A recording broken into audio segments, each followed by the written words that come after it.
People think corporate betrayal is loud. They imagine screaming matches, slammed doors, fiery emails sent at midnight. But the truth?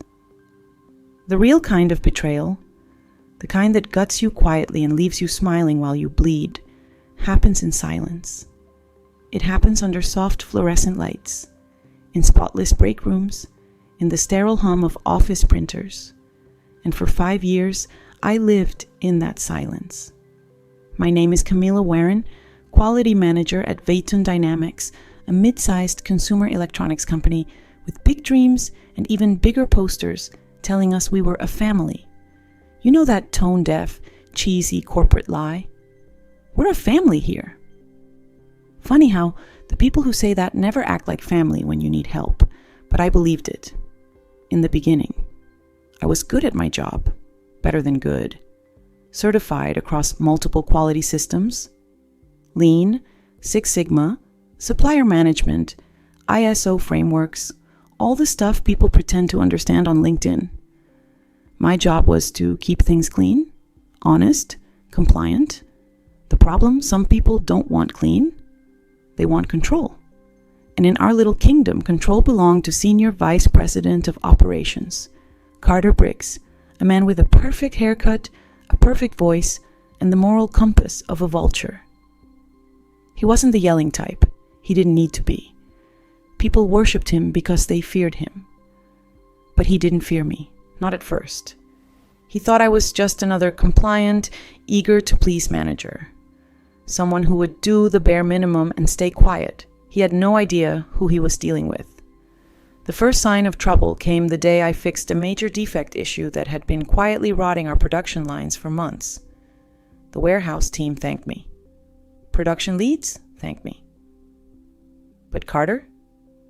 He cornered me after the meeting, smiling too wide. "You're efficient, Camila," he told me, "but efficiency can be dangerous." "Dangerous?" I asked. He tapped my clipboard. "When you fix things too well, people start asking why they weren't fixed before." He walked away without waiting for an answer. That was the moment I realized it wasn't incompetence he feared. It was exposure. From then on, his sabotage was slow and deliberate. Meetings without me. Decisions made over my head. Documents changed after approvals. Metrics massaged to fit his narrative. People whispered, "That's just how things work here." But I had this annoying habit of believing in integrity. In Carter's world, that made me dangerous. 3 months before the ISO audit, the attacks became obvious. He summoned me to his office one Friday evening. The building was quiet, lights dimmed. He sat behind his glass desk with a half-empty glass of expensive whiskey, which he wasn't supposed to have at work. "Sit," he said, his voice smooth as polished marble. He slid a stack of papers toward me. Inspection reports, quality, logs, production approvals, all with my signature, all falsified. "This is unacceptable," he said calmly. "You've allowed major compliance gaps." I flipped through the pages. Every detail was wrong, and every mistake pointed directly to me, except I hadn't done any of it. "These aren't mine," I said. He smiled. "Perception is reality, Camila. You forged them. Careful." His voice dropped. Words like that can end careers. I leaned back. "You called me here to threaten me?" "No," he said. "To offer you a choice." He clasped his hands, looking every bit the benevolent dictator. "You resign quietly, or these documents trigger a performance investigation that will follow you for the rest of your life. Other companies will see you as a liability, a risk, a bad bet. And if I stay?" I asked. He grinned. "Then I crush you slowly." Something in me hardened. Not fear, clarity. I stood. "I'm not resigning." His expression cracked for half a second, just enough for me to see the panic underneath. "You're making a mistake," he whispered. "No," I said. "You are." And I walked out. That night, at my kitchen table, surrounded by months of quietly collected evidence, emails, altered files, screenshots, timestamps. I realized something important. He wasn't destroying me. He was giving me everything I needed to destroy him. This wasn't going to be a quiet exit. This wasn't going to be another sad corporate horror story whispered by bitter former employees. I wasn't going to disappear. He wanted a war? Then he should have chosen a weaker enemy. Because I wasn't just a quality manager. I was the one person in that building who knew every process, every loophole, every point of failure, and every lie. The ISO audit was coming, and I was going to make sure Carter never walked out of it the same. The Monday after I refused to resign, the office felt wrong. People avoided eye contact. Conversation stopped when I walked by. Something thick and nervous hung in the air. Word had spread. Before 9 a.m., my inbox chimed with a calendar invite. Performance alignment discussion, mandatory. Organizer, Carter Briggs. Attendees, me, HR Director, Operations Director. I walked into the conference room and immediately knew the script. HR sat with her neutral corporate mask. Operations Director Joel pretended to study his folder. Carter leaned against the window like he was posing for a leadership magazine. "Camilla," he said warmly. Too warmly. "Thanks for joining us." Fake pleasantries. Corporate vultures circling. Monica from HR started the routine. "We're here to discuss concerns about documentation inconsistencies under your responsibility." She pushed a file toward me. Inside were the forged documents. I looked at them, then at her. "Before we start," I said, "is this meeting being recorded?" She blinked. "No. Should it be?" "Yes," I said, "because those documents are fraudulent, and whoever manipulated them committed internal data tampering." The word fraud dropped like a hammer. Joel's eyes widened. Monica stiffened. Carter's smile froze into something sharp and ugly. "That's a strong accusation," he said through clenched teeth. "No stronger than trying to force me out using forged evidence," I replied. HR shifted uncomfortably. "I think we need IT to review the metadata as Camilla suggests," Monica said. Carter looked like he wanted to strangle her. The meeting ended with them promising a neutral review. Translation: they had no idea what storm was coming. That afternoon, someone tapped my shoulder. I turned and found Lily from IT, small, quiet, brilliant, and usually invisible. "You okay?" she whispered. I shrugged. "Define okay?" She glanced around, then leaned in. "HR asked us to review those documents. Camilla, the edit history is a mess. Someone altered them using a high-level account. Someone sloppy." "Sloppy?" I asked. She nodded. "Because the system logs show that the edits came from the SVP operations account. The timestamps don't match your badge swipes, login times, or workstation." There it was. Confirmation. She lowered her voice. "I'm not supposed to tell you this, but people notice when someone actually tells the truth in this place. You helped my team last quarter. I don't forget things like that." I felt something warm tighten in my chest. Hope. "Thank you," I said. She tapped her folder. "Just be careful. He's cornered. Cornered people do stupid things." She wasn't wrong. The next 2 weeks were chaos disguised as order. Carter tightened his grip on everything. Reassigned staff without notice. Changed approval workflows. Blamed quality for delays he caused. Sent emails worded just carefully enough to undermine me without looking obvious. He was spiraling, and people could feel it. Warehouse lead. Miguel came to my office one night, shoulders tense, face tired.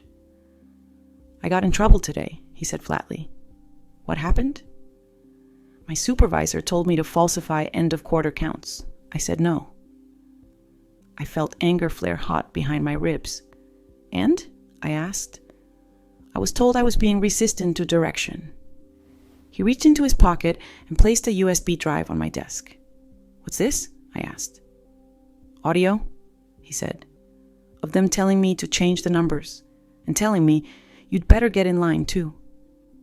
I stared at him. You're sure you want to give me this? He nodded without hesitation. You help people, he said. You don't throw us under the bus. So yeah, I trust you. And whatever you're planning, make sure it hits hard. I swallowed. It would. Because I was almost ready. 2 weeks. Before the ISO audit, I sent a packet. Encrypted. Anonymous. Straight to corporate compliance and directly to the lead external auditor. Inside were screenshots of altered documents, metadata showing unauthorized edits, badge swipe logs, audio recordings, including Miguel's, process maps showing the chain of falsification, a comparison of real metrics versus cooked numbers, a timeline proving Carter orchestrated all of it. I didn't need to sign my name. The truth spoke louder than any signature. The morning of stage 1 of the audit, the atmosphere vibrated with tension. The lead auditor, a sharp, steady woman named Dinah, stepped into the building like a surgeon entering an operating room. During the opening meeting, she clicked through her slides calmly. Everyone pretended to relax, everyone except Carter. He kept glancing at me like he expected me to start monologuing like some villain in a corporate noir. Then Dinah said it. Our team received an anonymous packet detailing concerns about data manipulation within operations. Because the materials were highly detailed, we are obligated to investigate them. You could have heard a pin drop. Carter's face drained of color. Joel looked like he wanted to crawl under the table. Dana's eyes flicked to me for just a second, calm, knowing, sharp. She knew. Carter did too. After the meeting, he cornered me. What did you do? He hissed. I prepared for the audit, I replied. You little... He stopped himself, swallowing anger so raw it was almost visible. You think the company cares about your moral crusade? When this audit ends, you still work for me. Maybe, I said. Maybe not. His jaw clenched so hard, I thought his teeth might crack. You're finished, he whispered. Funny, I said. I was just thinking the same thing about you. Stage 1 continued. Every question was a knife. Every test was a spotlight aimed at him. Every log pulled by IT was another thread unraveling his carefully spun web. By 5 p.m., he stormed out of the building without a word. For the first time, he didn't look powerful. He looked scared. Stage 2, the on-site assessment, began 3 days later. If Stage 1 was a warning shot, Stage 2 was execution.